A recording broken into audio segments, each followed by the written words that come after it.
Deus. Querida, abra a tua Bíblia lá no Evangelho de Mateus. Quando a Rafaela fez 6 anos de idade, ela pediu um presente para mim.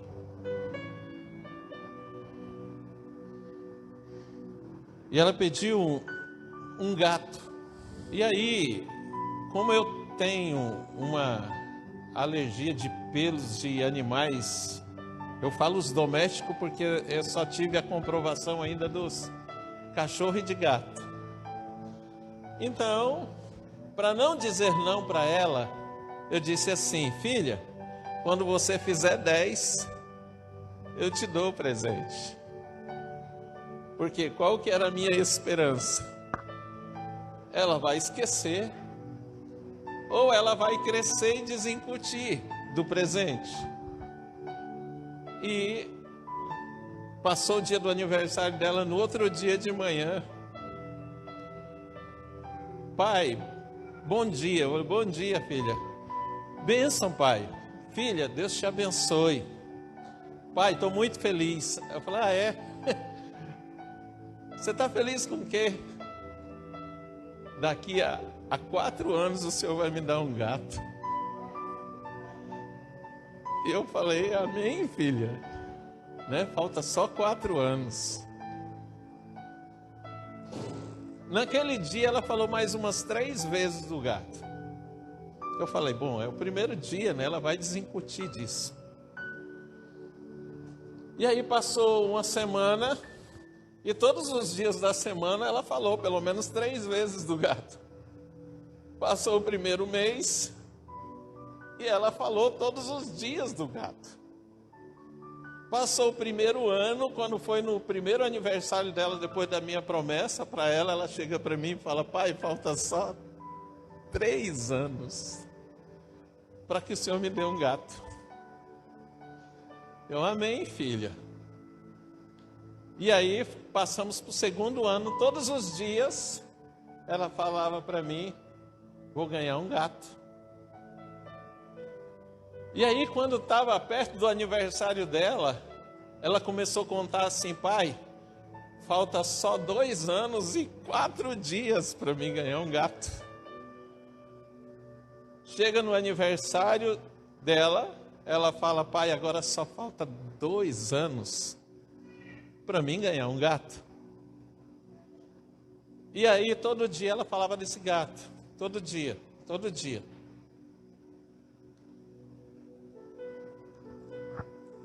E quando começou a chegar o terceiro aniversário, eu já tinha me dado conta que ela não ia esquecer do gato. Ela não vai esquecer, estou lascado, de todo jeito vou ter que arrumar um gato. E aí, o que eu fiz? Quando estava perto do terceiro aniversário dela, eu falei, ela não vai esquecer. Então não tem por que eu esperar mais um ano. E aí ela começou a contar assim. Eu não falei nada para ela, nem eu nem minha esposa, nós não falamos nada para ela, porque a gente já tinha o gato para dar para ela. Foi chegando perto do aniversário dela, ela falou assim, pai, falta 30 dias para mim ganhar um gato. E eu falei, como assim 30 dias, filho? Falta 1 ano ainda, é quando você fizer 10. E tá. Ah, é verdade. No outro dia, ela, pai, falta 29 dias para mim ganhar um gato. E eu não falei para ela. Mas ela passou 30 dias dizendo, falta 30 dias, falta 28, falta 27, 26. Na véspera do aniversário dela, ela disse, pai, falta 1 dia para mim ganhar um gato. Na hora que ela falou, falta 1 dia, eu falei para o seu aniversário. Ela, não, para mim ganhar um gato, pai. Não, filha, só quando você fizer 10. O senhor já falou. Desse jeito. Aí quando foi no outro dia, era aniversário dela, fomos pegar o gato. E demos de presente. Ela, eu sabia, pai, eu sabia. Eu sabia que o senhor ia me dar um gato agora. O senhor não ia esperar fazer 10, porque eu não esqueço. Eu não vou esquecer. E nesse ano, ela vai fazer 12 anos. Nesse ano. hoje são 120 dias do ano já, não é isso, Denis? Hoje é o dia 120 do ano? Ou é o 126? É por aí. Eu sei que eu estou ouvindo dela desde o começo do ano. Pai, esse ano eu vou batizar. Esse ano eu vou batizar, pai.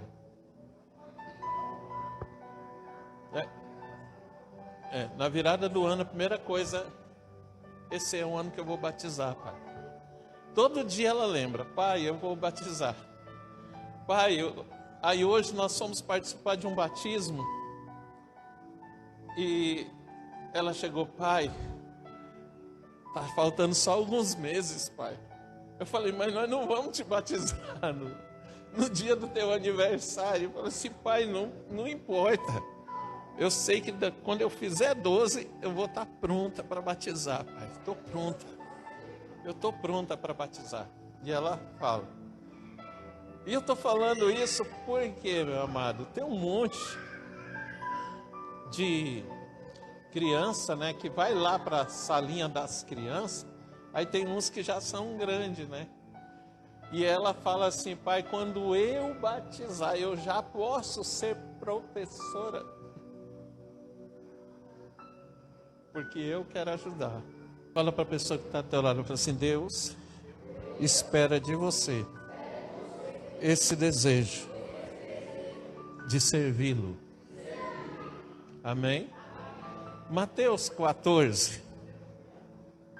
Glória a Deus. Mateus 14. Mateus 14 diz assim, amados, olha só. A partir do verso 13. E Jesus, ouvindo isso, retirou-se dali num barco para um lugar deserto, apartado, e sabendo o povo, seguiu-o a pé desde as cidades. E Jesus, saindo, viu uma grande multidão e possuído de íntima o quê? O que está escrito na Bíblia? Compaixão, para com ela, curou os seus enfermos. E sendo chegada a tarde, os seus discípulos aproximaram-se dele, dizendo, o lugar é deserto, e a hora é já avançada. Despede a multidão, para que vão pelas aldeias e comprem comida para si.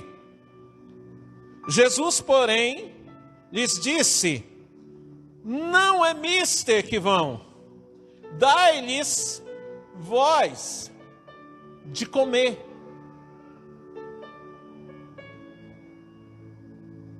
Dai-lhe vós de comer. É a fala de Jesus para eles.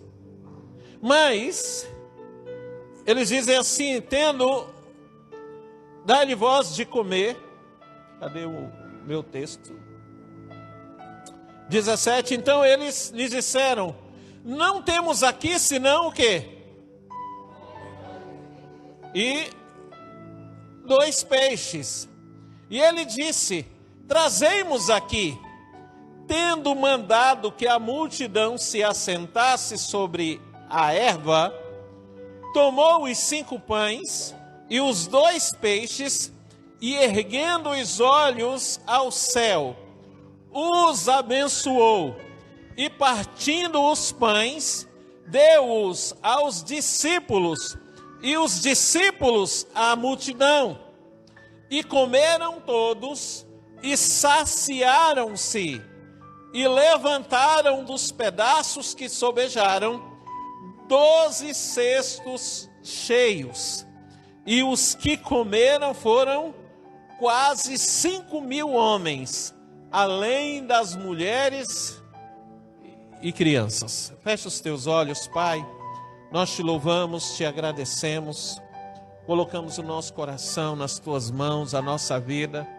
Decidimos, Pai, que nós iremos nos submeter a Ti, queremos deixar aos pés da cruz as nossas armas, para que nada em nós combata, ó Deus, a Tua palavra, ou o conhecimento da Tua palavra, ou o entendimento da Tua palavra, para que nada em nós nos roube, ó Deus, esse alimento, Pai, que tem o poder de transformar as nossas vidas e fazer com que as nossas vidas, ó Pai, glorifique o Teu nome. Nós declaramos agora, Pai, nós ordenamos a nossa alma que se aquete, o nosso coração que se prepare para receber de Ti, ó Pai, essa palavra. E no nome de Jesus, através dessa palavra, confronta-nos, ó Deus, e transforma-nos, ó Pai, no nome de Jesus. Revela, meu Deus, tudo aquilo que nós precisamos, no nome do Senhor Jesus. Amém? Aleluia. E glória a Deus. Então, amados, enquanto a gente louvava, adorava ao Senhor, Deus colocou essa palavra aqui no meu coração. E eu gostaria muito, quero muito que você preste atenção naquilo que o Senhor vai falar contigo, naquilo que o Senhor vai te revelar, aquilo que o Senhor vai colocar na tua vida através dessa palavra. Amém? No nome de Jesus. E nesse texto nós vemos aqui que Jesus, aonde ele ia, ele às vezes tinha até a intenção de ficar sozinho. Ele às vezes até tinha a intenção de se apartar um pouco. Porém, aonde ele ia, havia sempre o quê? Uma multidão que o seguia. Havia uma multidão que ia atrás dele. A maioria dessa multidão era apenas espectador, era apenas pessoas curiosas, e muitos que estavam ali apenas em busca do favor de Deus, porque já tinha ouvido a fama, já tinha até presenciado, ou visto, ou ouvido falar de alguma coisa que Jesus tinha feito. Então eles foram atrás de Jesus. Ele procurou se apartar um pouco, mas a multidão seguiu. A multidão foi atrás de Jesus. Amém ou não amém? E não havia, a primeira coisa que eu quero que você entenda é que essa multidão, ela é exemplo para as nossas vidas. Não pode haver em nós restrição para buscarmos o Senhor, para buscarmos a presença dEle, para estarmos na presença dEle. Nós temos que ser como essa multidão, que não vê dificuldade de sair de onde está, para ir aonde o Senhor Jesus está. Não pode, nós temos que fazer como essa multidão, que não olha para a distância, nem para as dificuldades, para chegar aonde Jesus está.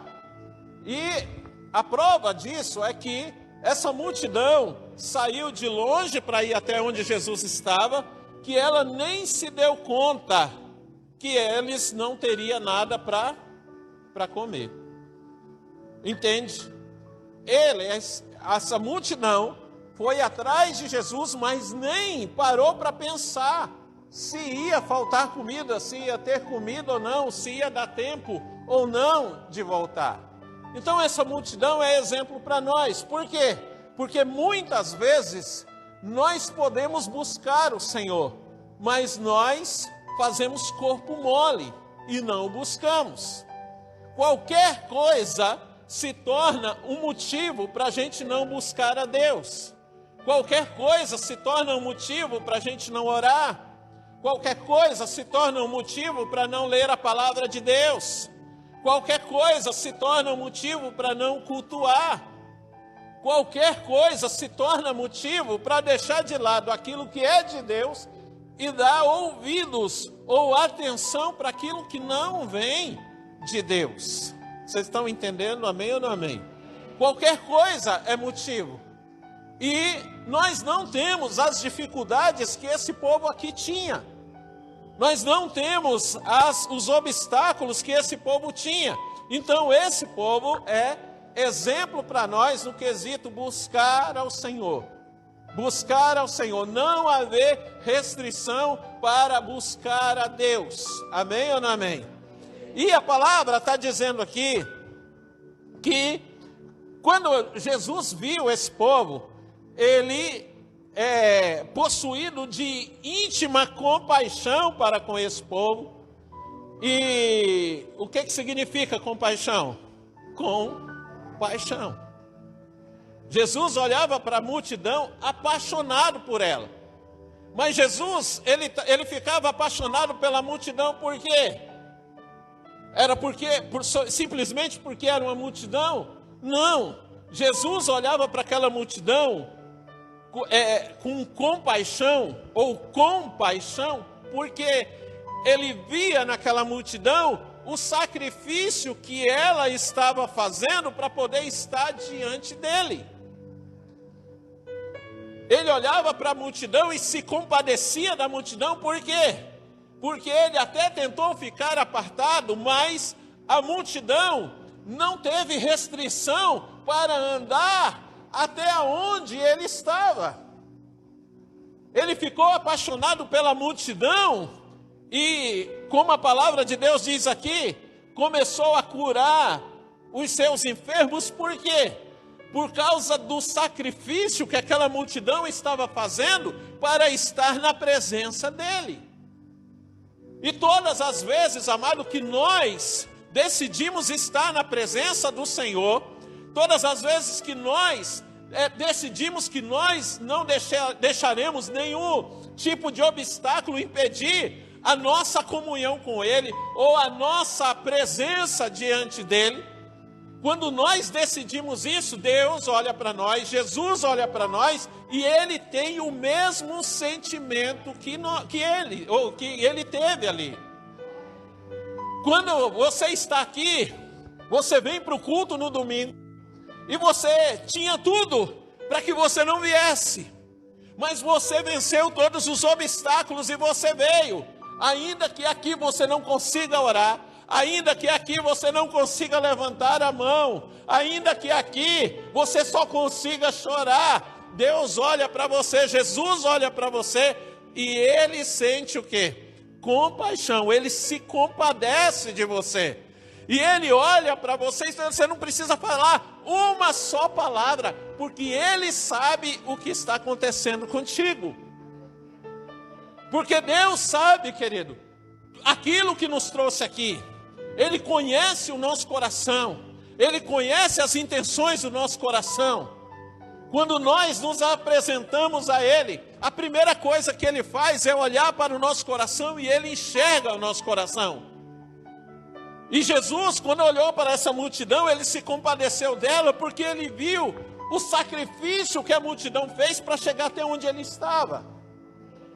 E aí, o tempo foi passando, e ninguém falava nada, a multidão também não se dava conta que estava faltando comida, porque quando a gente está diante de Jesus, a gente não se lembra desse tipo de coisa. Quando a gente busca o Senhor, e a gente está ali na presença do Pai, muitas vezes a gente não vê o tempo passar, as coisas estão acontecendo do nosso lado, mas a gente não se sente incomodado, por quê?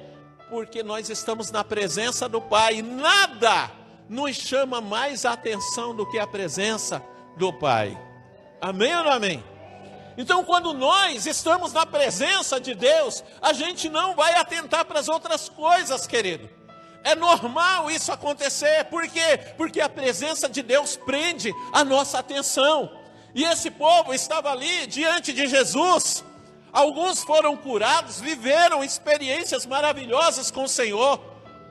E aqueles que não tiveram nenhuma experiência, viram o que Jesus estava fazendo com aqueles que estavam enfermos. Ele estava indo lá, ele estava curando, tinha milagres acontecendo ali, coisas grandes do céu acontecendo naquele lugar. Amém? E o povo estava ali com a sua atenção voltada somente para o Senhor, até que o tempo passou. E aí, não foi o povo que chegou e pediu comida, Não foi o povo, porque pelo povo permaneceria ali. Mas quem que chegou para poder falar que eles tinham que comer? Os discípulos. Os discípulos de Jesus. Os discípulos de Jesus chegam para ele e falam: Senhor, temos que despedir essa multidão para que eles possam ir em lugares onde vende comida e comprar comida. Mas aí Jesus olha para eles e fala algo interessante: dai vós mesmos de comer a essa multidão. Olha para a pessoa que está do teu lado e fala: dá você mesmo comida para essa multidão. Dá você mesmo a comida para eles.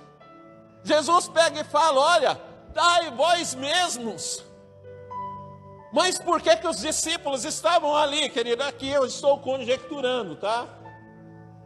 Por que os discípulos estavam chegando ali? Porque nós sabemos que havia 5 pães e 2 peixes. Mas esses 5 pães e 2 peixes não pertenciam aos discípulos. Pertencia a quem? A um menino. Então, eu entendo aqui que os discípulos, eles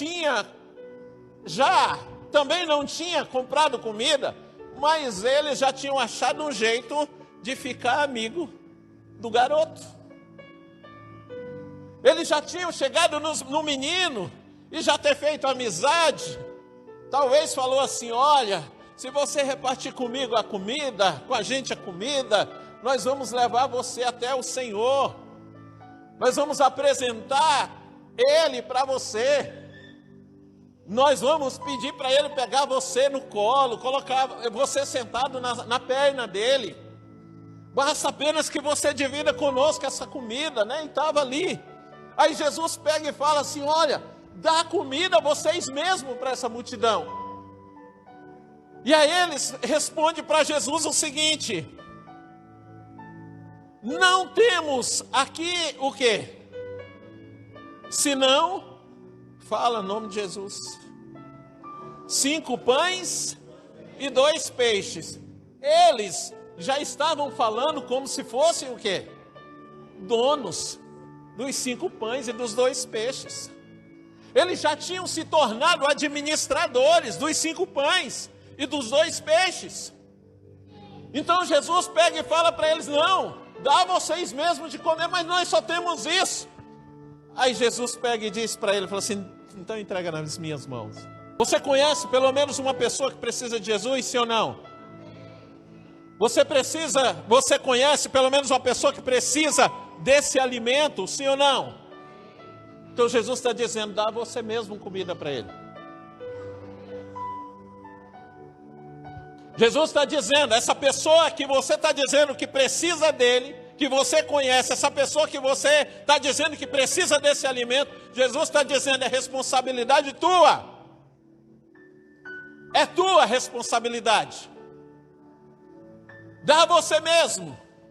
Mas aí você talvez esteja igual aos discípulos, perguntando: mas nós temos pouco. O que nós temos é pouco. O que é que eu faço, Senhor? E o Senhor responde para você: como que você vai alimentar? Entrega o que você tem nas mãos dele. Entrega o que você tem nas mãos dele, querido. Hoje de manhã eu vi um irmão pregando, e ele falou uma frase bem interessante, né? A frase é do pastor Josué Gonçalves: se nós somos do céu, nós não podemos deixar marcas do inferno na vida das pessoas. Só que para a gente deixar marcas do céu na vida das pessoas, primeiro, nós temos que entregar o que nós somos, o que nós temos, o que nós sabemos, nas mãos do Senhor, para que Ele faça o que tem que ser feito com eles. E aí nós teremos para poder alimentar a multidão. Porque se você acompanhar o texto aqui comigo, olha o que acontece. Então eles disseram: não temos aqui senão 5 pães e 2 peixes. E Jesus disse: trazemos aqui. Verso 19: tendo mandado que a multidão se assentasse sobre a erva, tomou os 5 pães e os 2 peixes, erguendo os olhos ao céu, os abençoou e partindo os pães, deu para quem? Que está escrito na tua Bíblia? Deu para os seus discípulos. Então entenda uma coisa, por que é que você teme tanto em entregar alguma coisa nas mãos do Senhor? Porque quando Ele tiver que devolver isso, Ele não vai devolver para outro. Ele vai colocar nas tuas mãos, porque foi você que entregou para Ele. Qual que é a dificuldade de confiar nele? Qual que é a dificuldade? Não é para ter dificuldade. Por quê? Porque se é você que entrega nas mãos dele, ele não vai entregar para outro. O que Deus me entregou, Ele não vai tirar de mim e dar para outro. O que eu dou para o Senhor, Ele não vai entregar para outro. Ele vai me entregar. Ele vai me entregar de volta. Por quê? Porque quando Ele me entregar de volta, Ele vai me entregar com o poder de alimentar a multidão que estiver diante de mim. E você acha quem que eles alimentaram primeiro? Se tinha parentes deles lá, quem que eles alimentaram primeiro? Se tinha amigos deles lá, quem que eles alimentaram primeiro? Se tinha conhecido deles lá, quem que eles alimentaram primeiro? São os seus parentes, os seus amigos, os seus conhecidos. E assim, querido, é a mesma coisa conosco. Nós temos pessoas perto de nós encontramos pessoas todos os dias que precisam da palavra de Deus, que precisam de Jesus, que precisam de milagres, que precisam de salvação. E aí a gente fica, às vezes, até hora, fica falando: Senhor, salva, Senhor, cura. Eu já contei esse testemunho aqui, querido. Lá em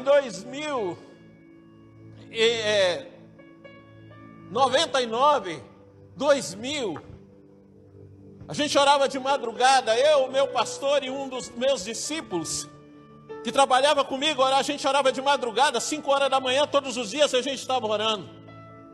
E aí, o meu pastor mandou fazer um mapa do Mato Grosso, as cidades, e aí colocou a logomarca da igreja nas cidades, que havia possibilidade de abrir uma igreja. E a gente todo dia orava.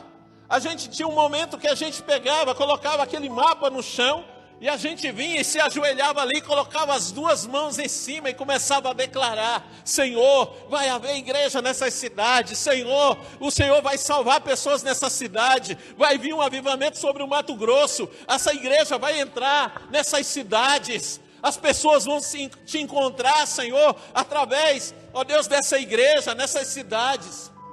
E a gente orava todos os dias, e uma das coisas que a gente clamava era: Senhor, levanta pessoas para poder liderar essas igrejas. Levanta pessoas, envia pessoas, Pai. Só que aí um dia, eu estava orando sozinho, e aí, Deus colocou aqui no meu coração, falou: por que você ora pedindo para Deus levantar, mas você não se coloca à disposição? E aquilo me impactou, e eu comecei a orar, dali por diante, orar diferente: Senhor, abre igreja, que essa igreja abra as portas nessas cidades, levanta líderes, Senhor, se o Senhor tiver que enviar alguém, eis-me aqui, Pai, eu estou pronto, eu estou à tua disposição para poder ser usado por Ti, para poder ir e fazer a tua vontade. Agora, o nosso problema, querido, hoje, é que nós queremos que a vontade de Deus se cumpra na nossa vida, desde que seja a nossa. A gente quer que Deus nos envie para qualquer lugar, desde que seja aquele que eu gosto. Senhor, eu estou à tua disposição, Pai. O Senhor é a minha porção, o Senhor é o meu salário. Mas, Senhor, quando o Senhor me enviar, eu não vou por menos de tanto. Eu quero ir, pai, mas eu não quero. Eu quero chegar lá e eu quero morar. A casa que eu quero tem que ter pelo menos 3 quartos, sendo 2 suítes. Nós estamos agora, é muito comum. Pelo menos 60% das pessoas que você está vendo na internet chamando o povo para orar pelo Rio Grande do Sul, não ora. Pega fotos na internet, faz montagem e coloca, vamos orar pelo Rio Grande do Sul. Vamos orar pelo Rio Grande do Sul. Não ora. A maioria das pessoas que oram pelo Rio Grande do Sul não fez uma postagem em nenhuma rede social. O que a igreja está fazendo, pastor? Antes de tudo isso daí, nós fomos lá e mandamos o óleo no lugar onde Deus mostrou. Está caindo água lá do jeito que nós estamos orando por lá. Não estamos entendendo nada do que está acontecendo lá. Mas aquele estado é nosso. Aquele estado é nosso. Nós já fomos lá. Já foi declarado que vai ter geração eleita naquele estado. Igreja. Já tem, né? Povo lá. Mas vai ter. Vai saber se tudo que está acontecendo lá é plano de Deus para facilitar a nossa entrada. Como que isso aconteceria? Não sei. Mas está nas mãos do Senhor. Está nas mãos do Senhor. Está nas mãos do Senhor. Só que a nossa disposição, meu amado, não é de querer mostrar para todo mundo que nós sabemos mais do que todo mundo. Mas a nossa disposição é, Senhor, estou aqui. O que o Senhor precisar de mim, eu estou à tua disposição. O Senhor quer me enviar, eu vou. Ah, pastor, eu não acredito nisso não. Tá bom, deixa ele aparecer para ti e te falar que você vai. É fácil você falar para mim que você não vai. Mas fala para ele. Um homem chamado Saulo na Bíblia, ele respirava ameaça. Ele matava. Ele mandava prender. Segundo as suas palavras, ele arrastava. Sabe o que me faz? O que eu penso? Eu penso vendo Paulo grudando na cabeça dos crentes, nos cabelos deles. E saindo arrastando. E jogando na prisão. Ele pediu cartas para os sacerdotes para poder sair, perseguir os cristãos e prendê-los. Segundo as suas palavras, jamais serviria. Mas aí, no caminho de uma cidade chamada Damasco, o que acontece com ele? Ele tem um encontro com o Senhor. E o susto foi tanto que ele caiu. E aí, ele pergunta quem que é. E aí Jesus responde para ele, Saulo, Saulo, sou eu, Jesus, a quem tu persegues. Talvez ele continuasse com a mesma vontade de não servir. Mas aí, Deus fala para um homem chamado Ananias, olha, vai até a rua chamada direita. Ali tem um homem que está orando. Eu quero que você vá lá, olha, orar por ele. Quem é esse homem? Saulo. Senhor, pelo amor de Deus, não vou, esse homem mata. Ele nunca vai te servir. Mas Deus pega e fala assim para Ananias, fala assim, olha, esse daí para mim é vaso escolhido. Ele não sabe, mas eu escolhi. Talvez você não saiba, mas ele te escolheu. Mas ele mata. Deixa comigo, que eu sei o tanto que ele vai ter que padecer por causa das coisas que ele fez.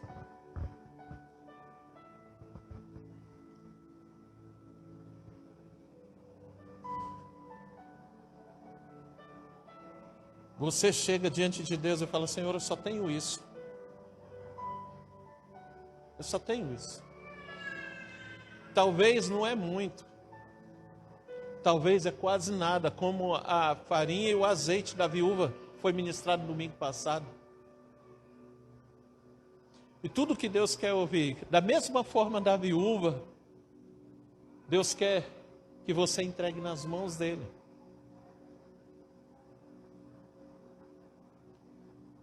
Eu já estou encerrando. Porque o que você entrega nas mãos dele, ele não dá para outro. Ele não dá para outro. Ele te devolve com o poder de transformar outras vidas. Porque olha só,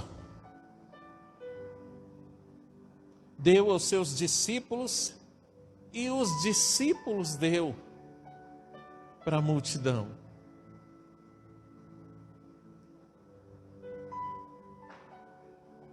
Só mais uma coisinha. Os pães eram de quem? Mas quem que deu os pães para Jesus? Entendeu?